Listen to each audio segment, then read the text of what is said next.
नमस्कार।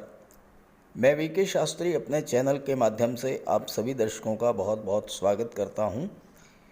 15 मई 2023 प्रातः 6:58 पर ग्रहों के राजाधिराज भगवान भुवन भास्कर सूर्यदेव अपनी वर्तमान उच्च की राशि मेष राशि को छोड़कर दैत्य गुरु शुक्र की साधारण राशि वृषभ राशि में गोचर करेंगे और 15 जून की प्रातः तक सूर्य का गोचर वृषभ राशि में ही होगा। सूर्य के गोचर का हमारे जीवन में बहुत बड़ा प्रभाव पड़ता है, क्योंकि सूर्य के बिना पृथ्वी पर जीवन संभव ही नहीं है। और सूर्य कुंडली में उच्च पद, मान सम्मान, शासन प्रशासन, सत्ता, सरकारी नौकरी और पिता के कारक होते हैं।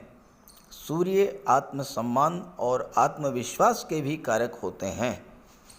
सूर्य आत्मा हैं, बल हैं, तेज हैं। सूर्य का ये राशि परिवर्तन कई मायनों में अत्यंत विशिष्ट होगा। भले ही पिछले माह सूर्य अपनी उच्च की राशि में गोचर कर रहे थे, लेकिन राहु के साथ ग्रहण दोष बनने के कारण अपना पूरा फल नहीं दे पा रहे थे।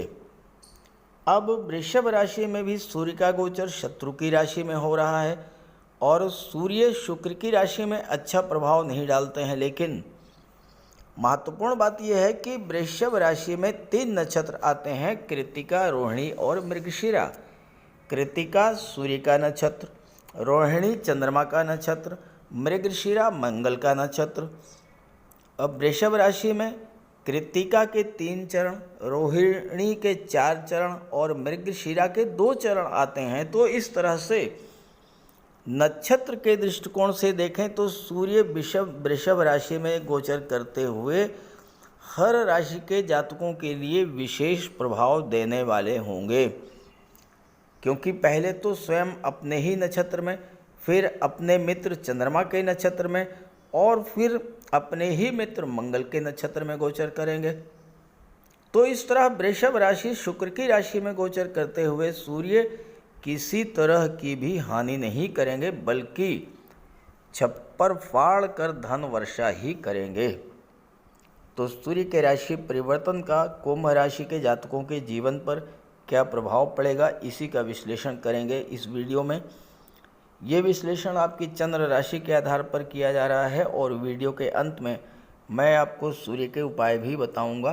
दूसरी बात, कमेंट बॉक्स में किसी भी अनजान व्यक्ति के द्वारा दिए गए किसी भी नंबर पर भूल करके भी कांटेक्ट मत कीजिएगा, आपके साथ फ्रॉड हो सकता है। तो यह है कुंभ राशि के जातकों की कुंडली। सूर्य का गोचर आपकी कुंडली के 4th भाव में है। सूर्य सप्तम के स्वामी होकर के 4थे भाव में गोचर कर रहे हैं। अब यहाँ पर सूर्य का गोचर शुक्र की राशि वृषभ राशि में है, तो सूर्य के प्रभाव को समझने के लिए हमें शुक्र को साथ लेकर चलना होगा। शुक्र के प्रभाव को भी आकलन करना पड़ेगा, तभी हम सूर्य के प्रभाव को समझ पाएंगे।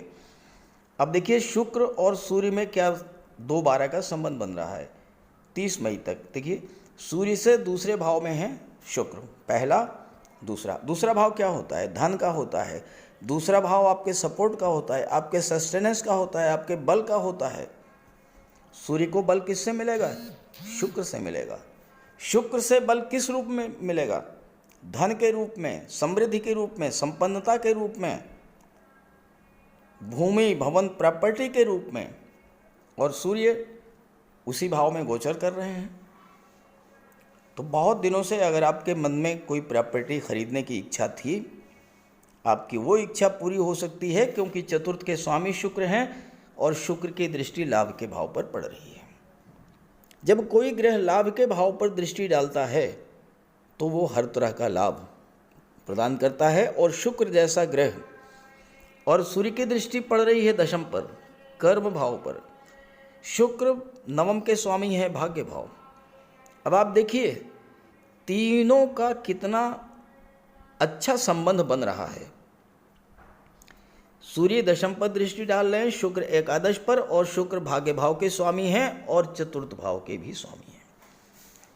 तो भाग्य के सपोर्ट से कार्य क्षेत्र में उन्नति होगी, धन की प्राप्ति होगी, पहला रिजल्ट। उच्च शिक्षा के लिए विदेश जाने का योग बनेगा, दूसरा रिजल्ट। पिता और गुरु का सहयोग मिलेगा, आशीर्वाद मिलेगा, तीसरा रिजल्ट। और चौथा प्रभाव जो होगा वो ये होगा कि आप तीर्थ यात्रा या देव दर्शन के लिए भी आपको जाने का योग बनेगा।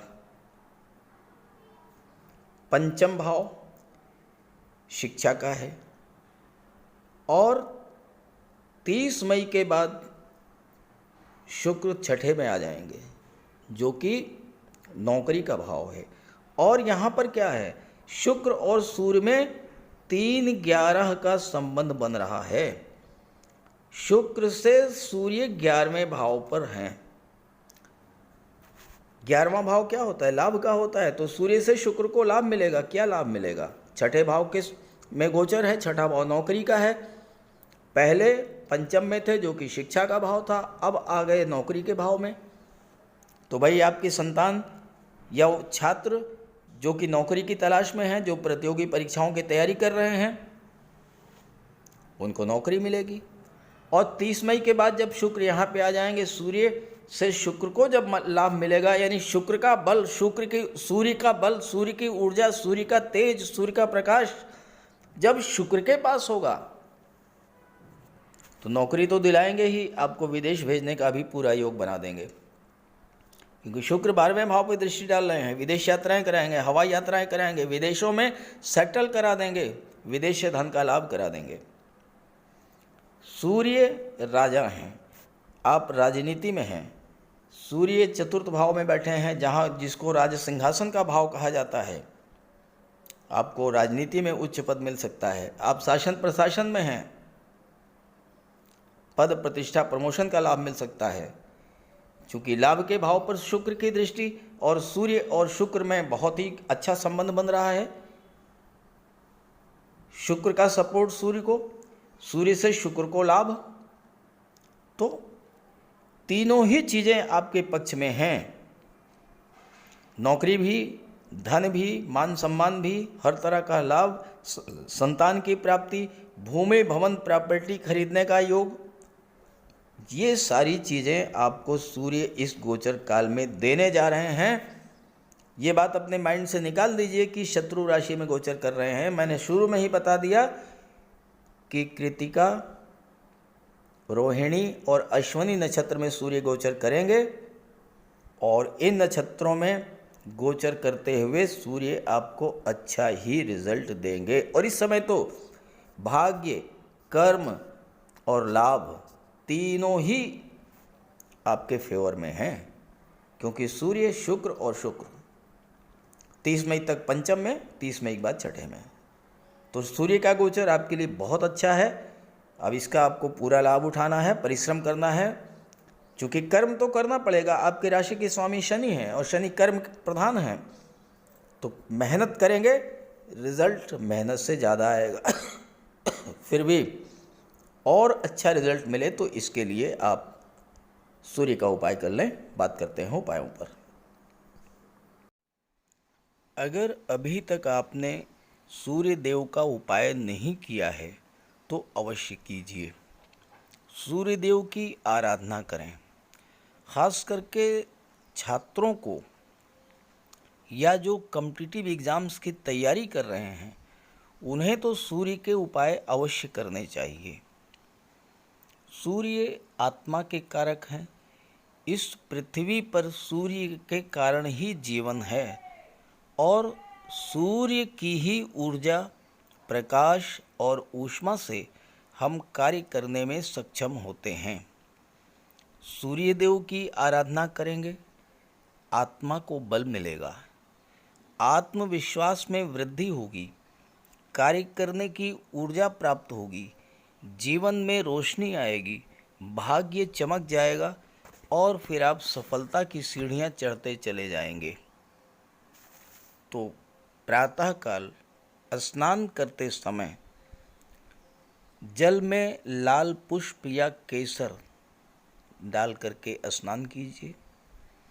इसके बाद सूर्योदय से 1 घंटे के भीतर सूर्य देव को अर्घ्य दीजिए। तांबे के लोटे में जल, अक्षत लाल पुष्प, रोली, लाल चंदन ये डाल करके सूर्य देव को अर्घ्य दीजिए। ध्यान रखें कि सूर्य देव को अर्घ्य 3 बार में देना है। 1 लोटे जल को आपको 3 बार में अर्घ्य देना है और साथ ही साथ इस बात का ध्यान रखना है कि जो जल है वो आपके पैरों पर ना गिरे। इसके बाद गायत्री मंत्र का जाप करें, आदित्य हृदय स्तोत्र का पाठ करें। छात्रों को तो सूर्य का ये उपाय नियमित रूप से करना चाहिए क्योंकि सूर्य ही सरकारी नौकरी के कारक हैं और आज के युग में हर छात्र का सपना होता है कि वो आईएएस बने, आईपीएस बने या शासन प्रशासन में उच्च पदस्थ अधिकारी बने और सूर्य इन सब के कारक होते हैं। सूर्य पिता के कारक हैं। पिता का सम्मान कीजिए, उनकी सेवा कीजिए, उनके मार्गदर्शन में आगे बढ़िए। यदि किसी तरह का कोई विवाद भी है तो उसे भुला दीजिए और उन्हें किसी तरह का कष्ट तो बिल्कुल न दें। इससे सूर्यदेव को बल मिलेगा। सूर्यदेव को बल प्राप्त हो इसके लिए रविवार को नमक का सेवन न करें। दलिया, दूध, दही, गुड़, गेहूं की रोटी इन सब का प्रयोग करें। रविवार के दिन सूर्यदेव को अर्घ्य देने के बाद एक तांबे की अंगूठी या तांबे का छल्ला ये धारण करें और जितनी आपकी क्षमता या सामर्थ्य हो यथाशक्ति लाल वस्त्र, गुड़, गेहूं, मसूर की दाल या तांबे का दान करें। गौ माता की सेवा करें, उन्हें रोटी दें, चींटियों को चीनी दें, मछलियों को आटे की गोली खिलाएं। ध्यान रखें कि जो भी उपाय करें यो पूरे मन से करें। उपाय करते समय सूर्यदेव का ध्यान करें और साथ ही साथ अहंकार और क्रोध इनसे दूर रहें। आप ये उपाय करके देखिए, जीवन में इतना बड़ा परिवर्तन आएगा कि आप कल्पना नहीं कर सकते। तो मेरी बात से सहमत हों तो उपाय शुरू कर दीजिए और वीडियो अच्छा लगा हो तो अपने साथियों को, मित्रों को भी ज़रूर शेयर कर दीजिएगा। नमस्कार।